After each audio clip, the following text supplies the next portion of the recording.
Livro de Lucas, capítulo de número 15, versos do 1 em diante, vai nos dizer assim a santa e poderosa palavra do Senhor. E chegavam-se a ele todos os publicanos e pecadores para o ouvir.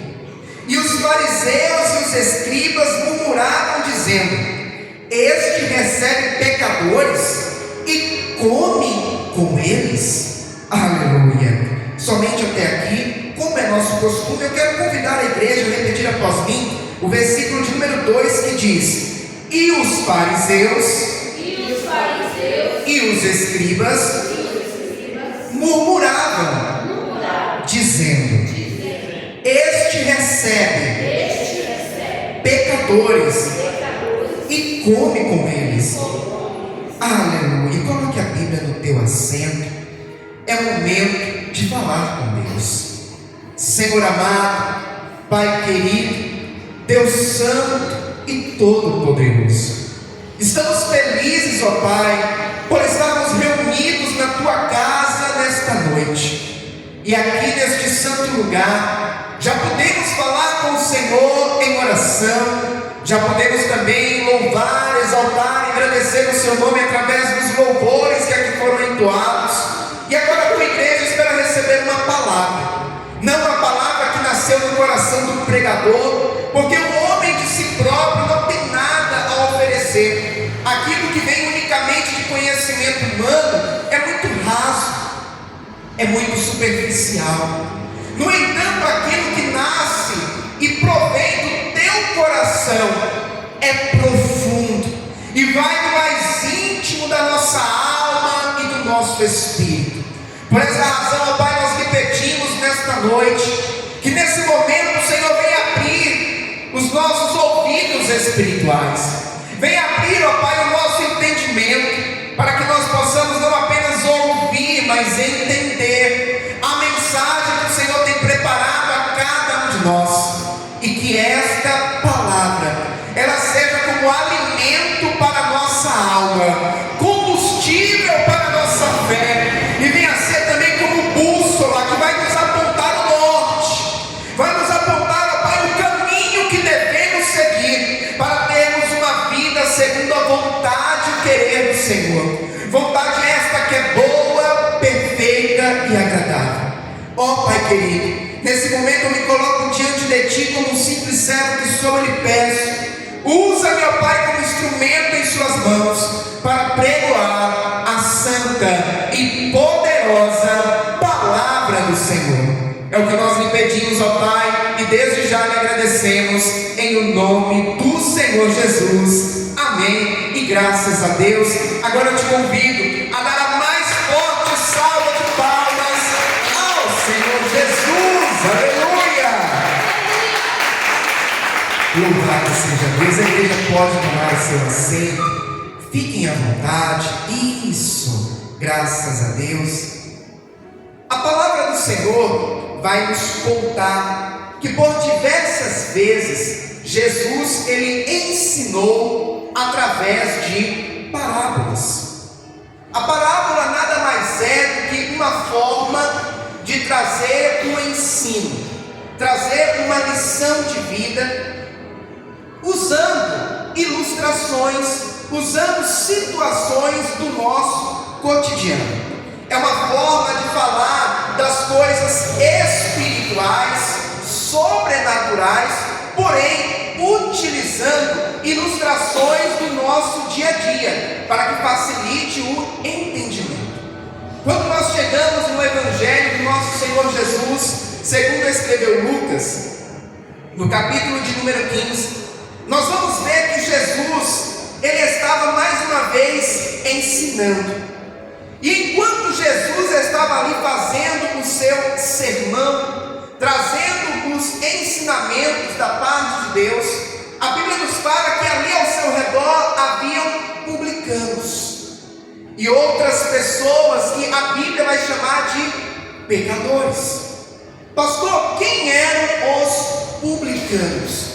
Os publicanos, eles eram cobradores de impostos, eram judeus que trabalhavam para Roma, Império Romano cobrando impostos.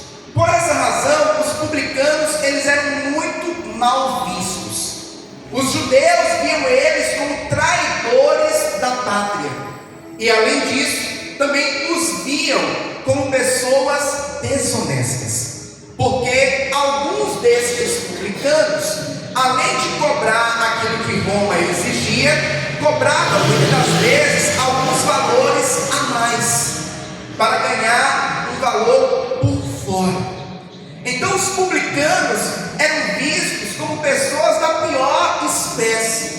Tanto que alguns teólogos chegam a dizer que quando um judeu via um publicano se aproximando dele, ele mudava para o lado da rua, ou ele virava a sua cabeça, cuspia no chão, em sinal de desprezo.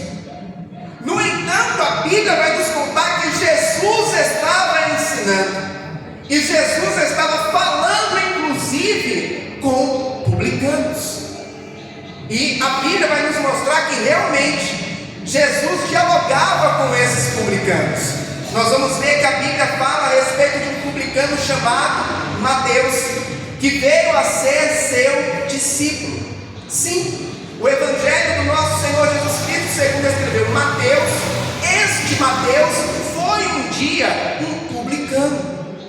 No entanto, quando ele ouve as palavras do Mestre, e ouve o Mestre dizendo: Mateus, filho de Alfeu, segue-me. A Bíblia nos fala que naquele momento ele larga tudo. Ele larga o seu emprego para o Império Romano, que lhe pagava bem, que fazia com que ele tivesse uma boa condição financeira. Ele abre mão do status perante o Império Romano e decide seguir a Cristo Jesus. A Bíblia vai nos falar sobre um outro publicano chamado Zaqueu. Este, inclusive, a Bíblia fala que era chefe dos publicanos. No entanto, quando ele ouviu falar de Jesus, aquele homem pensou assim: eu preciso conhecer o Mestre, eu preciso pelo menos vê-lo passando por aqui. A Bíblia vai dizer que ele era de baixa estatura, então ele sobe em uma árvore. Nós conhecemos a história, e ele fica ali de cima esperando o Mestre passar. E no momento que Jesus passa ali por aquele lugar, para sua surpresa, achando ele que não somente iria ver o Mestre olha para ele. O Mestre lhe nota o seu esforço, nota o desejo no seu coração de ter um encontro com ele, e diz: Zaqueu, desça depressa, porque hoje me convém pousar na tua casa. Aleluia. Por outro lado, os fariseus eram doutores da lei, assim como os escribas. Eram homens entendidos, estavam dentro do templo constantemente, estudiosos da palavra, conheciam o Tanakh de folha a folha, de capa a capa. O Tanakh é a Bíblia judaica, que, trazendo para a nossa realidade, é o Antigo Testamento. Eles conheciam tudo da palavra de Deus. No entanto, faltava neles a compaixão, faltava neles o amor ao próximo, faltava neles a unidade.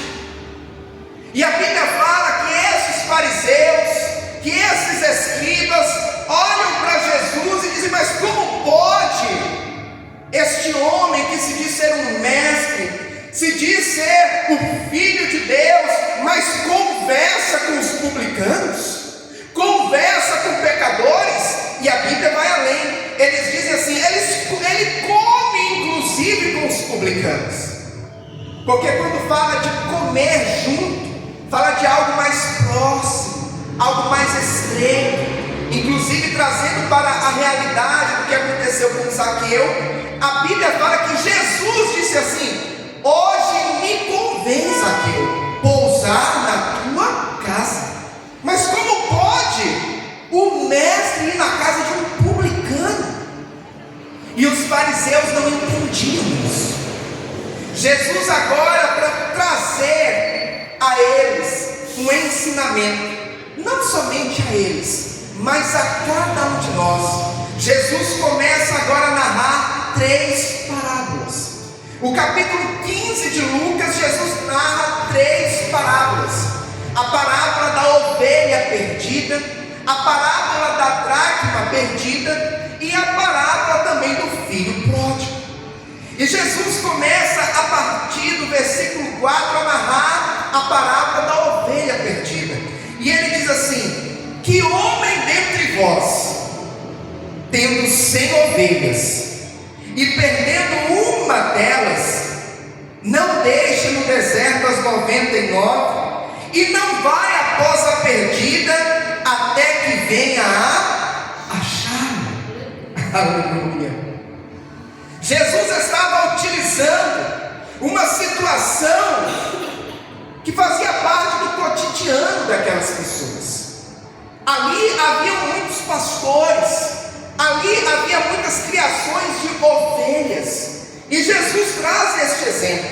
Qual é o pastor que, tendo 100 ovelhas, ao perceber que uma delas saiu do aprisco, não deixa as 99 e vai em busca de encontrar aquela ovelha que se perdeu? Ah, meu irmão e minha irmã, eu quero te dizer nesta noite que Jesus, Ele é o nosso bom pastor. E a Bíblia vai nos falar que certa vez Jesus disse assim: e o pastor, ele dá a vida pelas ovelhas. Jesus estava dizendo: este pastor que perdeu uma ovelha, ele vai deixar as 99 no aprisco, e ele vai em busca de encontrar aquela que se perdeu. Porque uma alma, uma ovelha, tem um valor imensurável. Não há dinheiro nesse mundo que pague, que compre o valor de uma alma. Aleluia. E quando eu falo disso, sempre me vem à mente aquele louvor antigo. Faz com que eu volte no tempo, lá nos meus 5, 6 anos de idade, aquele louvor da Lara Lima: irmão, você sabe o valor que tem uma alma, nem todos os recursos humanos poderiam pagar o dinheiro, a prata e o ouro do mundo inteiro. É pouco demais pro valor de uma alma poder comparar. Ah, meu irmão e minha irmã, uma alma não se pode comprar com ouro, não se pode comprar com prata, com pedras preciosas, mas a minha e a tua alma foi comprada com preço de sangue. O sangue de Cristo derramado na cruz do Calvário. Aleluia. E Jesus continua a narrar a parábola, e ele vai dizendo: e quando esse pastor encontra aquela ovelha perdida, ele pega a ovelha, coloca a ovelha sobre os seus ombros e leva de volta para o aprisco. Aleluia. Para ficar junto com as 99. E ele começa a se alegrar, e ele conta para os seus amigos, porque aquela ovelha perdida agora foi achada e está de volta no aprisco. Aleluia. Jesus estava contando para aqueles homens a respeito da ovelha, que é um animal dócil, e que muitas das vezes, por inocência, acaba saindo do aprisco, por falta de conhecimento, por falta de experiência, por falta muitas das vezes de ter tido uma instrução, acabou se afastando.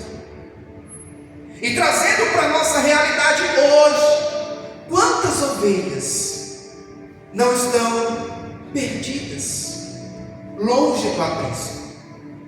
E estão longe, muitas das vezes, porque não estavam ainda prontas, no sentido de não haviam amadurecido na fé o suficiente.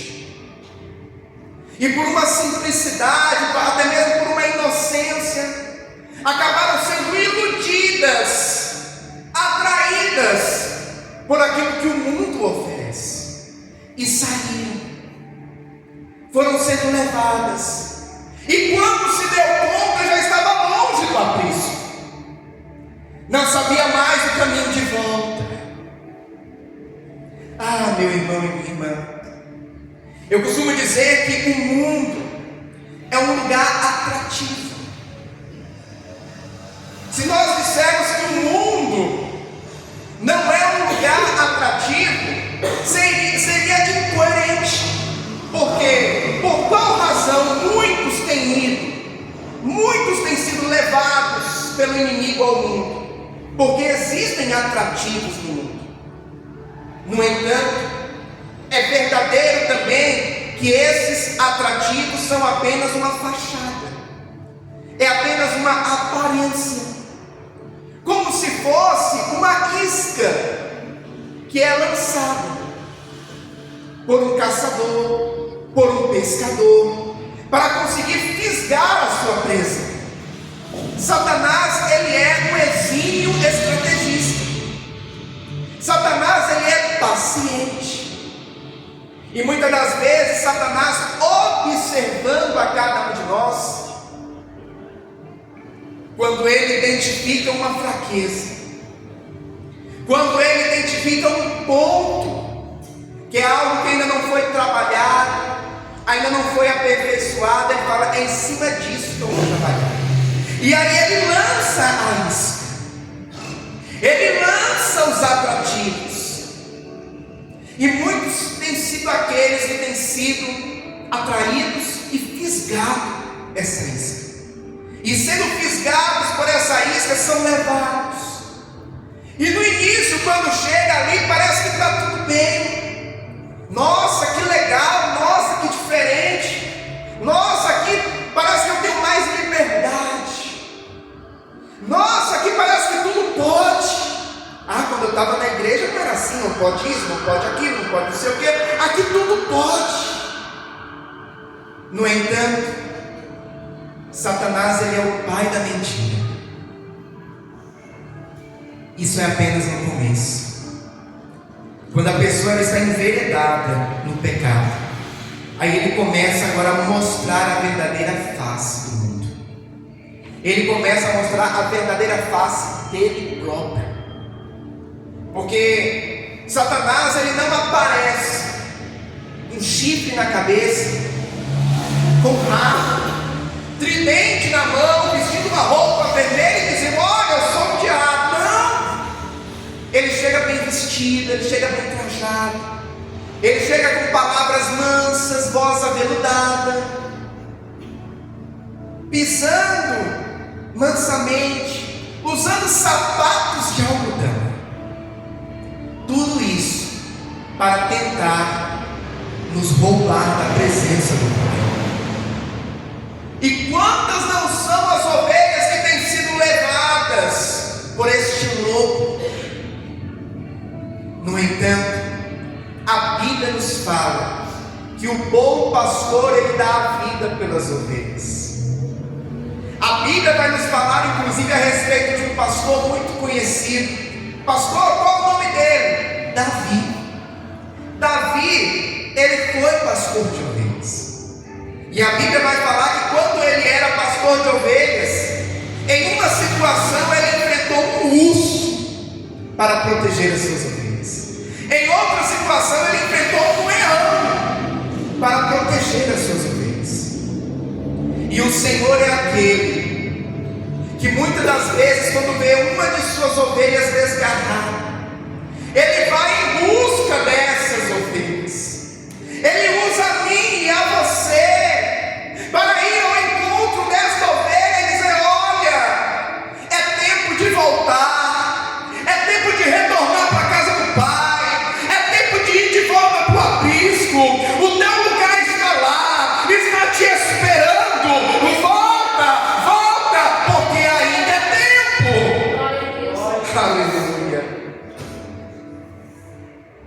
Senhor Jesus, ele veio a este mundo para buscar e salvar o que se havia perdido.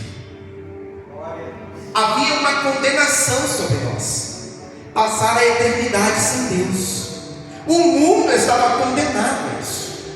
No entanto, Jesus vem e morre em nosso lugar, pagando o preço que nós pagaríamos, para que pudéssemos hoje ter salvação e vida eterna.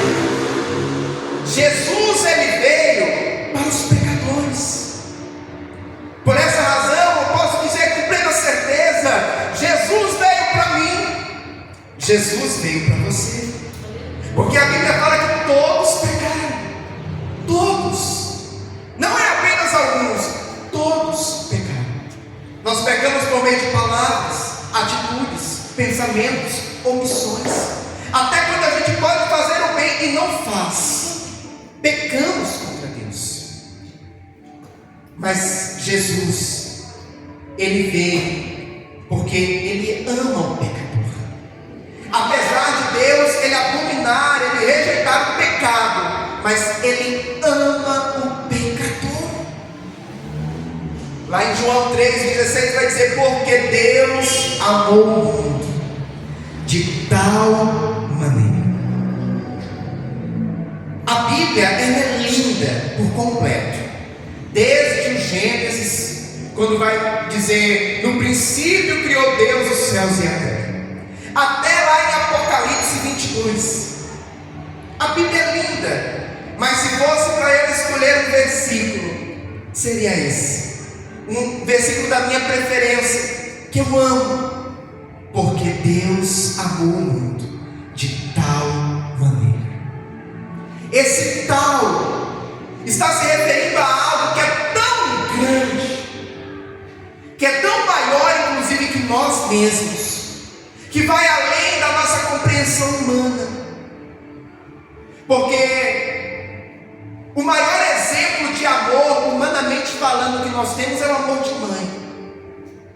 Mas a Bíblia fala: pode uma mãe esquecer-se do filho que tanto ama? É uma pergunta.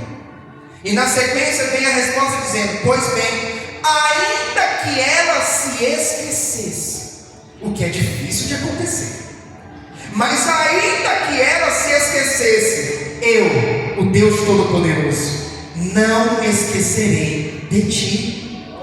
Esse é o amor de Deus, o amor que é capaz de entregar o seu Filho unigênito para morrer por uma humanidade pecadora.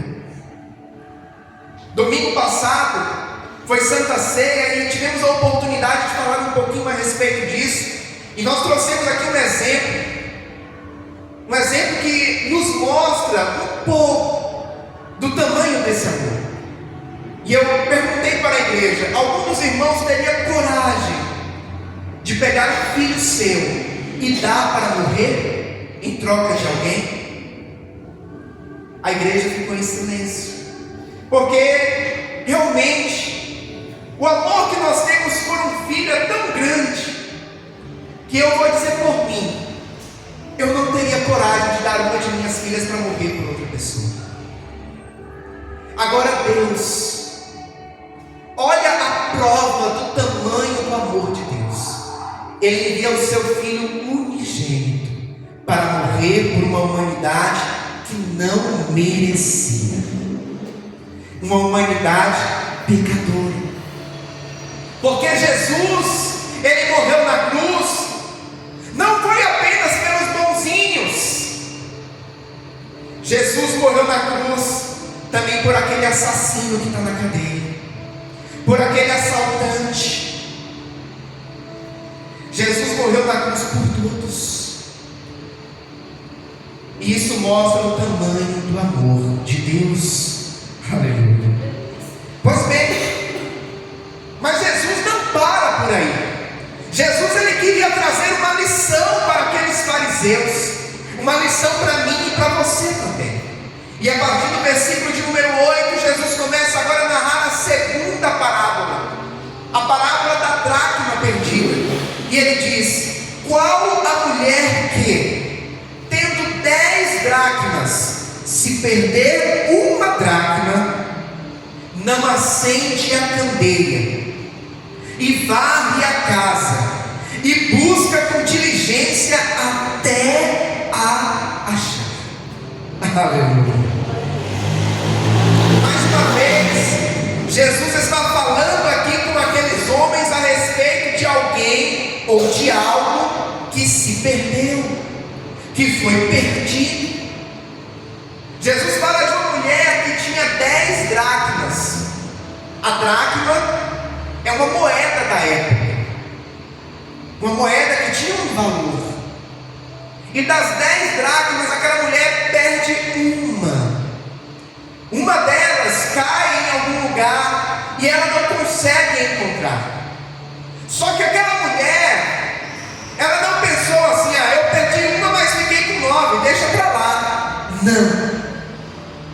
Ela deixa as 9 guardadas e começa a procurar em meio à casa aquela dracma perdida. Ela acende a candeia, a luz. Ela pega uma vassoura, começa a varrer para ver se a moeda aparece, porque ela queria de todo jeito achar a dracma que se perdeu. E aqui eu quero chamar a tua atenção para algo importante. Aquela dracma não foi perdida fora de casa. A ovelha saiu do aprisco, mas a dracma foi perdida dentro de casa. E quantas não são as pessoas que nos dias de hoje estão perdidas dentro da casa do Pai? Pastor, como assim? Satanás agora ele tem uma nova estratégia. Ele não quer necessariamente que a pessoa saia de dentro da igreja. Tá bom, pode ficar dentro da igreja, mas eu vou fazer para que ela fique desapercebida, se esfrie, não tenha mais interesse, não queira mais nada com as coisas de Deus. Pode continuar lá dentro, pode continuar fazendo uma aparência. O importante é que seu coração não esteja mais lá dentro. Satanás, ele tem uma coisa que nós temos dificuldade de ter: paciência. Nós somos imediatistas, principalmente com o avanço da tecnologia e tudo mais, aonde a gente, no estralar de dedos, consegue fazer algumas coisas, como por exemplo, falar com uma pessoa que está do outro lado do mundo, enviar uma transferência bancária para uma pessoa que está no outro estado, a milhares de quilômetros de distância, entre outras situações. Nós estamos nos tornando cada vez mais imediatistas, e isso nos leva a ter dificuldade de lidar com o esperar, o aguardar. Nos leva a ter também dificuldade de lidar com o tempo de Deus. Só que Satanás, ele é paciente, porque ele pensa assim: eu tenho tempo. E como nós já falamos hoje aqui, ele começa com coisas pequenas, com algumas sutilezas, a tentar tirar a atenção da pessoa, tentar tirar o foco dela de dentro da casa de Deus, tirar o foco dela das coisas do Senhor, levando ela a se tornar uma pessoa desapercebida, mesmo estando dentro da casa do Pai. E principalmente nos dias de hoje, nós estamos com uma moda do tem nada a ver. Coisas que outrora eram vistas como pecado, hoje não tem nada a ver. Não tem problema. E nós temos que tomar muito cuidado com isso. Temos que fazer um julgamento se é ou não pecado, tomando como base a palavra de Deus. Se a palavra de Deus diz que é pecado, é pecado, e não deve ser praticado. No entanto, por conta dos nada a ver, que muitas das vezes estão sendo ditos, falados, muitos têm ido por esse caminho, e assim prejudicado seu relacionamento com Deus, se esfriado na fé, perdido a comunhão com o Pai. Estão na igreja, o corpo está na igreja, mas a mente está lá fora. O corpo está na igreja, mas o coração já está nas coisas do mundo. É por isso que o Senhor Jesus, certa vez, ele disse assim: não ajunteis tesouros na terra. E eu já abro parênteses para dizer algo para a igreja, que Deus, ele ama a prosperidade do seu povo. Não pense que eu estou pregando pobreza, não é isso. Mas Jesus, ele disse: não ajunteis tesouros na terra, aonde a traça, a ferrugem corrói, consome, aonde os ladrões minam e roubam. Porque aonde estiver o seu tesouro, ali estará também o teu coração. Pastor, é pecado ter dinheiro? É errado se tornar uma pessoa rica? Não! Repito, Deus ama a prosperidade do seu povo, mas o pecado está no amor ao dinheiro, o amor às coisas desse mundo, o amor naquilo que é material, e que nos leva a pender o nosso coração para o lado daquilo que é terreno, material, e se afastar, se distanciar cada vez mais das coisas que são espirituais, sobrenaturais. Existem muitos que hoje o seu coração não está mais na casa de Deus, não está mais nas coisas do Senhor, mas está nas coisas desse mundo. E a Bíblia vai nos falar que esta mulher que perdeu uma dracma dentro de casa, ela acende a luz, ela faz com que a luz venha brilhar naquele lugar. Porque quando a pessoa ela vai se afastando das coisas de Deus, ela começa a sair da luz, se distanciar da luz. Porque o contrário da luz é as trevas, o contrário das coisas de Deus é as coisas do mundo. Então, quanto mais o coração da pessoa pende para as coisas do mundo, mais ela vai indo para um lugar sombrio, escuro, sem luz, sem brilho. No entanto, a Bíblia fala que quando a mulher percebe que esta dracma foi perdida, ela acende a luz. Ah, meu irmão e minha irmã, nós precisamos permitir que o brilho do Espírito Santo de Deus, aleluia, venha resplandecer em nós, venha resplandecer em nossas vidas, venha iluminar o nosso coração, aleluia. Ela acende a luz e ela começa a varrer aquela casa em busca de encontrar a dracma. E ela só se tranquiliza quando ela acha a dracma perdida. Eu abro aqui um parênteses para dizer algo muito importante para a igreja: Deus não desiste de você. Deus não desiste de nós. Aleluia. A ovelha saiu do aprisco e ele foi lá em busca da ovelha. A dracma se perdeu dentro de casa e ele acende a luz, pega a vassoura para encontrar a dracma perdida. Nós servimos a um Deus que, repetindo, te ama tanto que ele não desiste de nós. Aleluia. E a Bíblia vai falar que quando aquela mulher acha a dracma perdida, ela se alegra, ela festeja, ela se regozija, porque aquela dracma que estava perdida foi achada. Aleluia. Ah, meu irmão e minha irmã, a Bíblia não fala que há festas nos céus quando você compra a casa própria.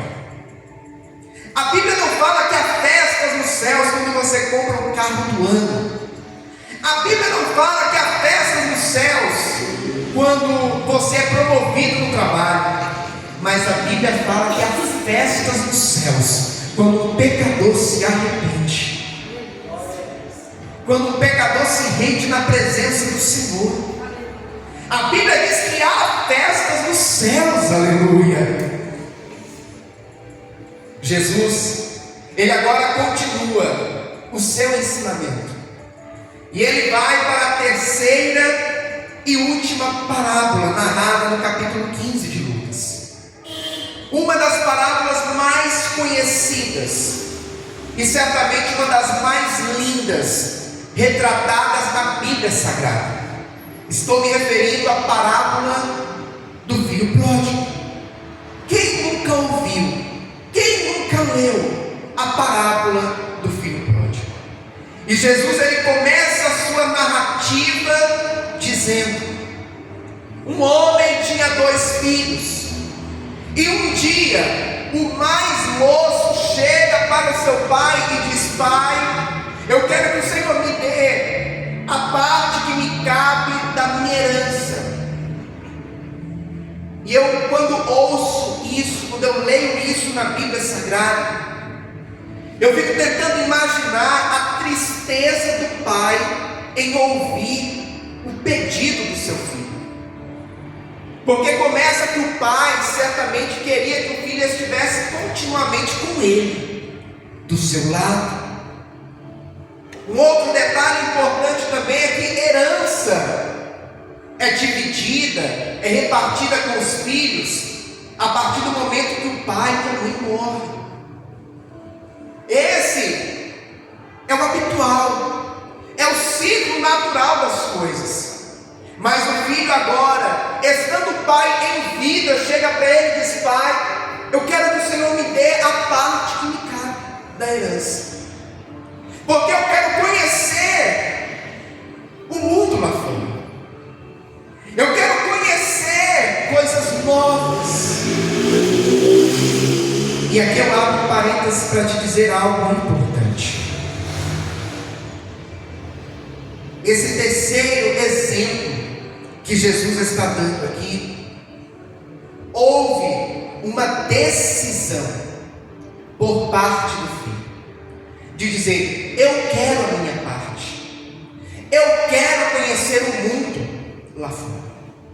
Diferente do que aconteceu com a ovelha, que muitas das vezes foi por inocência, diferente do que aconteceu com a dracma, que muitas das vezes acabou se perdendo porque estava desapercebido.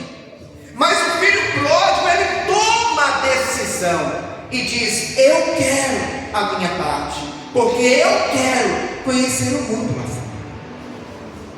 E a palavra do Senhor nos fala que aquele pai entrega para o seu filho a parte que lhe cabia na herança, a parte que lhe cabia na fazenda do seu pai. E ele sai, e ele vai embora. A Bíblia vai nos falar que ele conhece o mundo, e ele gasta tudo quanto ele tinha, de uma forma errada, certamente usando a herança que o pai lhe deu com os prazeres deste mundo, com coisas passageiras, com emoções momentâneas. E eu imagino que enquanto ele estava com a herança do pai, os amigos estavam ali do lado dele. Certamente tinha muitas pessoas ao seu redor. No entanto, chegou um momento que a herança acabou, o dinheiro acabou.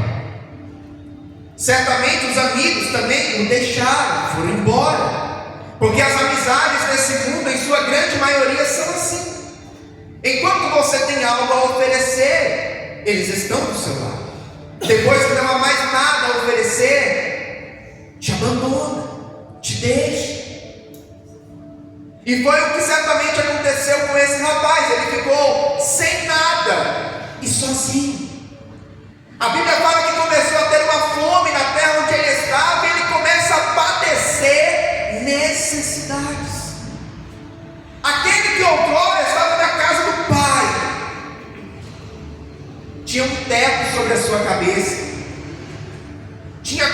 comida na mesa para comer, tinha roupa para vestir, tinha proteção do pai. Agora está sozinho, está sem recurso e está padecendo necessidades. Assim acontece com aquele que toma a decisão de conhecer o mundo lá fora, com aquele que toma a decisão de sair da casa do pai. Muitas das vezes tem curiosidade, quer saber o que o mundo tem a oferecer, acaba indo pela conversa de amigos, más influências. Ah, você nunca fez isso? Ah, você nunca provou aquilo? Não, nunca fiz isso, nunca provei aquilo porque eu sou cristão. Ah, que bobagem. Vem aqui conhecer, vem participar conosco, você vai gostar. Quantos não têm ido? Quantos não têm sido levados por essa conversa? E aí sai da casa do pai, pega a parte da herança que ele quer e vai para o mundo. Chegando lá, gasta tudo quanto tinha. E quando a pessoa ela vai para o mundo, no primeiro momento, nos primeiros dias, talvez nos primeiros meses, parece que está tudo bem, porque o inimigo ele faz uma forma para que a pessoa ela venha se ludibriar com aquilo que o mundo tem a oferecer. No entanto, conforme o tempo vai passando, conforme o tempo vai se decorrendo, acaba a herança, acaba a graça que estava sobre ele, porque se afastou, porque se distanciou, porque não está mais na casa do pai, recebendo. E aí, começa a enxergar e ver a verdadeira face desse mundo. Começa a enxergar e ver o que esse mundo verdadeiramente tem a oferecer, que é dor, é sofrimento, é angústia. Começa a perceber que verdadeiramente esse mundo é um lugar de perdição. E foi o que aconteceu com aquele jovem. Chegou um momento que a ficha caiu. Chegou um momento em que ele conseguiu identificar que, olha, eu tomei uma decisão errada, eu dei um passo errado na minha vida. O meu pai tem empregados, os trabalhadores do meu pai têm alimento em abundância, tem fartura, não lhes falta nada, e eu tinha tudo isso, mas agora estou aqui padecendo necessidades. No entanto, quando ele toma consciência do que aconteceu, eu chamo a tua atenção para o versículo de número 18, aonde ele diz assim: levantar-me-ei e irei ter com meu pai, e dir-lhe-ei: Pai, pequei contra o céu e perante ti, já não sou digno de ser chamado teu filho, faze-me como um dos teus trabalhadores. Aquele jovem identifica o erro que cometeu, e aquele jovem toma a decisão de voltar para a casa do pai. Ei, meu irmão e minha irmã, eu chamo a tua atenção para isso. A ovelha que na sua simplicidade sai do aprisco, o pastor vai buscar a ovelha. A dracma, que muitas das vezes em meio a um momento de desapercebimento se perde dentro da casa, a mulher liga a luz começa a varrer até achar a dracma. Mas o filho pródigo, que toma a decisão de sair por conta própria da casa do pai, esse precisa por conta própria também dizer: pequei contra os céus, pequei contra meu pai, vou voltar para a casa dele e pedir: pai, não sou digno de ser chamado teu filho, mas recebe-me como um de teus empregados. É necessário que venha a ser tomada uma atitude. No versículo 18 vai dizer que o jovem, ele fala: levantar-me-ei. Quem se levanta é porque certamente estava prostrado, ou estava deitado, caído, ou estava sentado. Mas ele sai da inércia, se levanta e toma uma atitude. E para tomar essa atitude é necessário ter coragem. É necessário deixar de lado, inclusive, aquilo que o inimigo tenta soprar no ouvido. Pastor, como assim? Existem muitos que estão no mundo e querem voltar. No entanto, o inimigo sopra algumas coisas no seu ouvido, tipo assim: você vai ter coragem de voltar para a igreja? O que as pessoas vão dizer ao seu respeito? O que os irmãos vão falar? Será que você não vai ter que ouvir algumas conversinhas de que você saiu, se deu mal e agora está querendo voltar? Parece uma besteira. No entanto, Satanás, ele usa muito disso para que, através da vergonha, a pessoa não tenha coragem de voltar. E a pessoa fica inibida e continua inerte, não se levanta e não toma a atitude de voltar para a casa do pai. No entanto, eu acho muito lindo que esse rapaz aqui, ele não permite que a vergonha o impedisse de voltar para a casa do seu pai. Ele não permite que os pensamentos do tipo: o que os trabalhadores do meu pai vão pensar ao meu respeito? O que o meu pai vai pensar ao meu respeito? O que o meu irmão vai pensar ao meu respeito? Porque ele tinha um irmão mais velho. Ele não permite que nada disso o impeça de tomar a atitude de voltar. E ele pensa: quando eu chegar diante de meu pai, eu vou dizer: pai, pequei contra os céus e perante o Senhor, não sou digno de ser chamado teu filho, mas recebe-me como um de teus trabalhadores. No entanto, a Bíblia vai falar que, para sua surpresa, quando ele está no caminho de volta para a casa do pai, de longe o pai consegue lhe avistar, aleluia. E o pai lhe avistando, a Bíblia fala que o pai vai ao seu encontro agora, aleluia. E o pai lhe abraça, e o pai lhe beija, aleluia. Ah, meu irmão e minha irmã, a Bíblia vai falar que quanto mais nós nos aproximamos de Deus, mais Deus se aproxima de nós.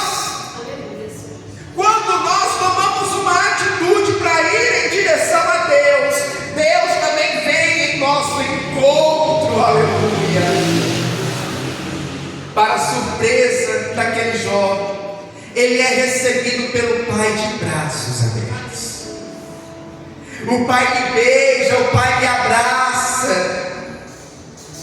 Olha o que o versículo 22 vai dizer: mas o pai disse aos seus servos: trazei depressa a melhor roupa e vestiu, e ponde-lhe um anel na mão e sandálias nos pés, e trazei o bezerro cevado, e matai-o, e comamos, e alegremo-nos, porque este meu filho estava morto e reviveu, tinha se perdido e foi achado. E começaram a alegrar-se. Aleluia! Jesus estava querendo retratar, através dessas 3 parábolas, que ele veio buscar aquele que está perdido. Os publicanos, os pecadores, aqueles que eram mal vistos pelos doutores da lei, estavam perdidos. E Jesus veio para resgatá-los.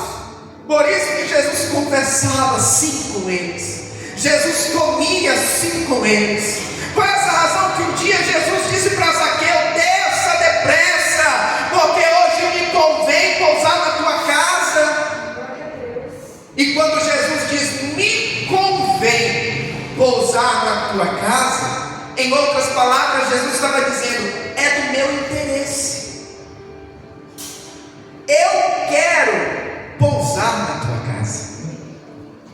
Jesus veio para mim e para você, meu irmão e minha irmã, que um dia estivemos perdidos neste mundo, que um dia estivemos longe do aprisco,